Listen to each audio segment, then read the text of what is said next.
Hi అండి, పూజలకు కొట్టిన కొబ్బరికాయలు పాడవకుండా డీప్ ఫ్రిడ్జ్ లో పెట్టుకుని ఎప్పుడైనా వాడుకోవచ్చు. ఇలా తురుము చేసుకొని తురుము రెడీ అయిన తర్వాత 700 గ్రామ్స్ బెల్లం తీసుకొని తరుగుకోవాలి.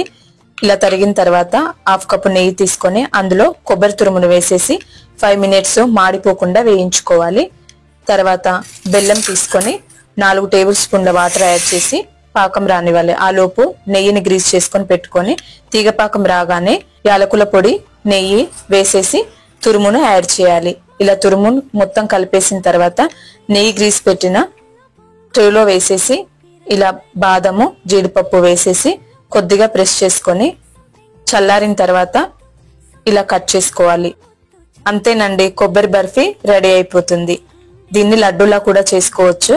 ఇలా బర్ఫీ అయితే బాగుంటుందని చేశాను. పిల్లలకు స్నాక్స్ టైంలో చాలా బాగా హెల్ప్ అవుతుంది. చాలా చాలా సూపర్ గా ఉందండి. ట్రై చేస్తారు కదా. Thank you. సబ్స్క్రైబ్.